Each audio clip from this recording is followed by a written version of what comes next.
Hello, नमस्कार दोस्तों, हिंदी साहित्य यूट्यूब चैनल पर आपका स्वागत है। आज हम यूजीसी नेट जो कि पाठ्यक्रम में 10 यूनिट लगी हुई पेपर 2 हिंदी में, उसमें से 7 यूनिट है, उसकी क्लास 4 करने जा रहे हैं। इसके अंदर देखेंगे कहानियों का सार, कहानियों में क्या-क्या सार है और क्या-क्या बातें बताई गई है और महत्वपूर्ण कहानियों को हम देखेंगे। चलिए क्लास शुरू करते हैं। आशा है कि आप सब ठीक होंगे और क्लास के अंत तक जरूर बने रहेंगे। इसमें महत्वपूर्ण इम्पोर्टेंट ही जानकारी है इस क्लास के अंदर। चलिए क्लास शुरू करते हैं। आज की कहानी देखें। दुनिया का सबसे अनमोल रत्न किनका है? प्रेमचंद जी की कहानी है। प्रेमचंद जी की कहानी है।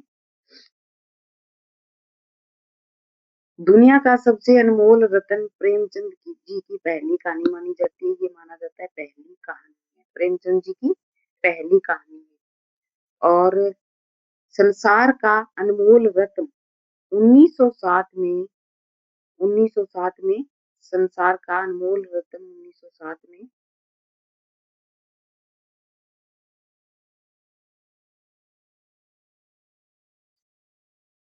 संसार का अनमोल रत्न 1907 जमाना पत्रिका में छपी थी।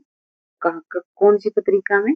जमाना पत्रिका में छपी थी। इम्पोर्टेंट कहानी है और कहानी में जो जो इस क्लास के अंदर करवाया जाता है उसी को आप पूरा याद कर लीजिए, रीडिंग कर लीजिए, बार बार पढ़िए, आपको मतलब अच्छे से याद हो जाएगा।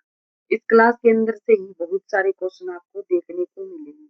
ठीक है, चलिए आगे देखें क्या है। थोड़ा बड़ा कर लेते हैं ताकि आपको लिखने में कोई परेशानी ना हो। दुनिया का सबसे अनमोल रत्न प्रेमचंद जी की पहली कहानी है। संसार का अनमोल रत्न जमाना पत्रिका 1907 में प्रकाशन माना गया है। पत्रिका में छपी है। कहानी संग्रह सोजे वतन का हिस्सा है जिसे अंग्रेज सरकार ने बैन कर दिया था, रोक दिया था। सोजे वतन कहानी प्रेमचंद जी की सोजे वतन कहानी संग्रह उसे अंग्रेजों ने रोक दिया था।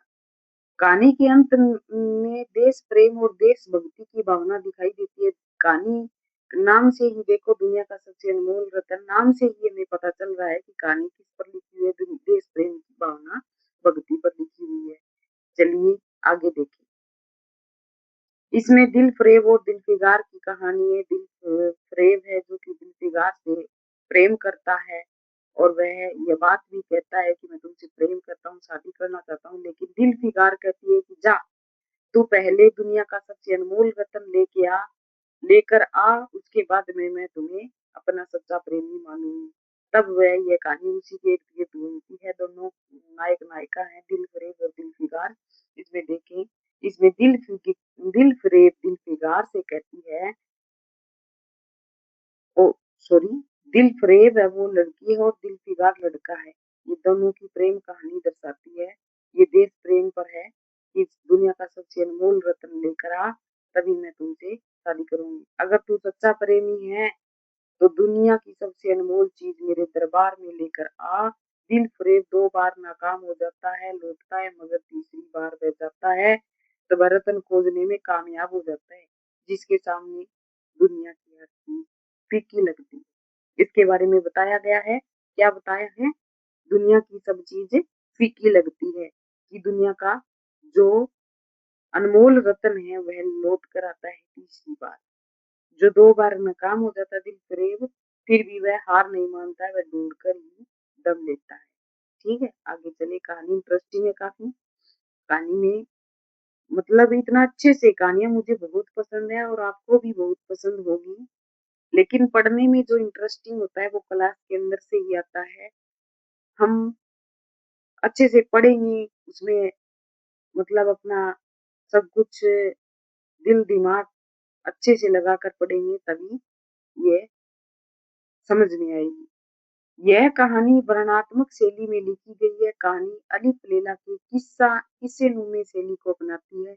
इस कहानी के कहानी में उर्दू शब्दावली की बहुलता देखी जाती है। क्या देखी जाती है? उर्दू शब्दावली की बहुलता इसमें देखी गई है।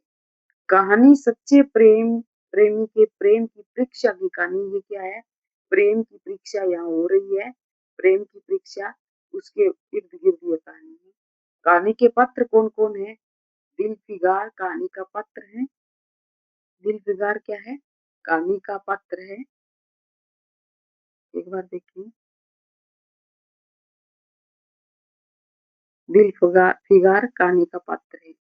दिलफरेब से बेपनाह प्रेम करता है। दिलफिगार दिलफरेब एक बेहद खूबसूरत स्त्री है, कहानी की मुख्य नारी है। ये इसमें देख सकते हैं। इसमें दिलफिगार और दिलफरेब दो कहानी के मुख्य पात्र हैं। क्या है? दो कहानी के मुख्य पात्र हैं। कहानी के पात्रों के यहाँ नाम आए हैं। ठीक है, ये दोनों याद रखने। फिर है काला चोर, जो एक कैदी है।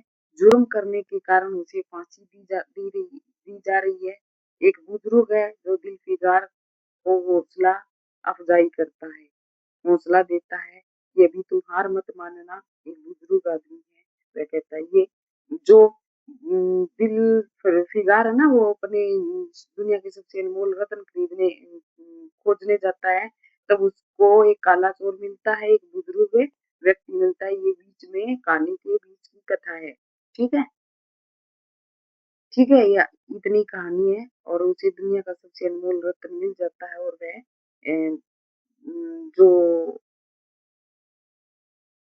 खून का कतरा होता है, एक देश प्रेम फौजी मिलता है, लड़ाई चल रही है, तब खून का कतरा उसका मिट्टी में मिल जाता है। तब वह अनमोल रत्न वह दिल फरेब के पास लेकर जाता है, और यह उसे अपना लेती है, और दिल फिगार और दिल फरेब की कहानी पूर्ण हो जाती है। तभी तो कहते हैं देश प्रेम की या देशभक्ति झलक इसमें दिखाई देती है। चलिए आगे की कहानी देखिए। राधिका रमन प्रसाद सिंह। अगली कहानी है कानों में कंगना। किनके द्वारा लिखित है? राजा राधिका रमन प्रसाद सिंह। राधिका रमन रमन प्रसाद सिंह किनके द्वारा लिखी है? राधिका रमन प्रसाद सिंह। नोट कर लीजिए, ये चीजें इंपॉर्टेंट है। इनका जन्म समय कब माना जाता है? 1890 में। राधा राधिका रमन प्रसाद सिंह की कहानियों का स्वयं स्वर प्राय आदर्शवादी रहा है। दो कहानी संग्रह कुसुमांजलि 1912 ईस्वी में, गांधी टोपी 1938 में। कब कब? 1912 में कुसुमांजलि और गांधी टोपी 1938 में प्रकाशित हुए हैं। मुख्य बताए गए हैं इसके अंदर। देखिए आगे देखिए। राधिका रमन प्रसाद सिंह एक विशेष प्रकार की भावुकता प्रधान काव्यात्मक लच्छेदार तथा मुहावरेदार भाषा शैली के कारण प्रसिद्ध है। तत्सम सामासिक शब्द योजना तथा तर्कपूर्ण पदावली के कारण आपके लेखन में बंगला गद्य शैली की झलक पाई जाती है। ये मुख्य इसमें बताया गया है कि राजा राधिका रमन प्रसाद सिंह कानों में कंगना है। कानों में कंगना कहानी के ऊपर लिखा गया है। अभी देखते हैं इसमें आगे क्या है। राधिका रमन प्रसाद सिंह आरा शाहाबाद की नागर प्रचारणी सभा व बिहार और प्रांतीय हिंदी सम्मेलन के द्वितीय अधिवेशन बेतिये चंपारण के सभापति रह चुके हैं। क्या रह चुके हैं? सभापति रह चुके हैं। ये राजा राधिका रमन प्रसाद सिंह क्या है? आरा शाहबाद की कहा नागरी प्रचारणी सभा बिहार और प्रांतीय हिंदी साहित्य सम्मेलन के द्वितीय अधिवेशन में सभापति रह चुके हैं। आगे देखिए कानों में कंगना के मुख्य तथ्य। इंदू पत्रिका में इंदू इंदू पत्रिका में राधा राधिका रमन प्रसाद सिंह की कहानी कानों में कंगना का प्रकाशन 1913 ईस्वी माना गया। ठीक है, 1913 माना गया है। वासना और प्रेम भेद वासना और प्रेम में भेद को स्पष्ट किया गया है। कहानी के पात्र क्या है? कहानी के मुख्य पात्र है किरण, कहानी की नायिका है, योगेश्वर की पुत्री है। ठीक है, आगे देखें। मुख्य मुख्य बातें नोट कर लीजिए, इसमें से बहुत ही अच्छी चीजें हैं और यहीं से आता है, इसके इर्द गिर्द कहानी घूमती है। और यहाँ है नरेंद्र, लेखक है। नरेंद्र क्या है, दोबारा से, नरेंद्र क्या है, लेखक है। किरण का पति माना है इसमें कहानी में। योगेश्वर क्या है, नरेंद्र के गुरु है और किरण के पिता है। और इसमें नाचने वाली किन्नरी और जूही, इसी के इर्द गिर्द ये कहानी पूरी घूमती है। किरण, योगेश्वर और नरेंद्र, ये मुख्य मुख्य पात्र है इस कहानी के अंदर। यह भी कानों में कंगना महत्वपूर्ण कहानी। पूरा सार पढ़ने के लिए टेलीग्राम पर लिंक दिया हुआ है, जो कि यूट्यूब के डिस्क्रिप्शन में है। आप जाकर उस पर फॉलो करें और फॉलो करके आप पूरी कहानी का सार टेलीग्राम पर जाकर देख सकते हैं। पूरा मूल टेक्स्ट उसमें डाला हुआ है। ठीक है, चलिए अगली कहानी देखें। चंद्रधर शर्मा गुलेरी के द्वारा रचित, चंद्रधर शर्मा गुलेरी द्वारा रचित उसने कहा था कहानी, उसने कहा था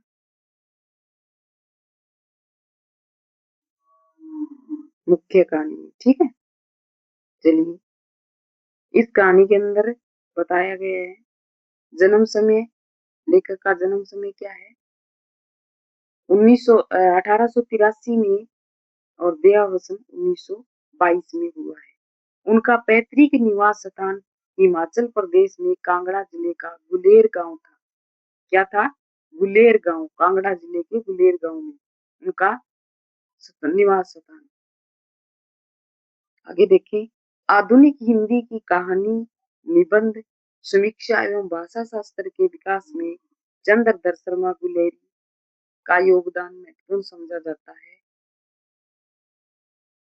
ये माना जाता है। इनका क्या है, आधुनिक हिंदी कहानी में कहानी, निबंध और समीक्षा और भाषा शास्त्र के विकास में चंद्रधर शर्मा गुलेरी का योगदान महत्वपूर्ण माना जाता है। इन्होंने कहानी भी लिखी, निबंध भी लिखे, समीक्षाएं की और भाषा शास्त्र के विकास में भी इन्होंने महत्वपूर्ण योगदान दिया। कहानीकार की हैसियत से चंद्रधर शर्मा गुलेरी ने कुल 3 कहानियां लिखी। कौन कौन सी कहानियां हैं, आपकी पहली कहानी, मुख्य कहानी मानी गई है सुखमय जीवन। कब लिखी गई, 1911 में। कब लिखी गई, 1911 में। भारत मित्र में छपी है, इम्पोर्टेंट, लिख लीजिए नोटबुक में। ठीक है, आपकी प्रसिद्ध कहानी कौन सी है, कहानी उसने कहा था। उसने कहा था कोई 4 वर्ष बाद 1915 में, 15 ईस्वी में सरस्वती पत्रिका में भाग 16 में खंड 1 में पृष्ठ 314 में प्रकाशित हुई। तीसरी कहानी बुद्ध का कांटा 1913 में प्रकाशित। इम्पोर्टेंट है ये सब, यहाँ से क्वेश्चन बनता है। ठीक है, आपके 2 निबंध कौन कौन से है, 2 निबंध है कछुआ दरंग, मारेसी मूवी कुठाऊ, ये बहुत ही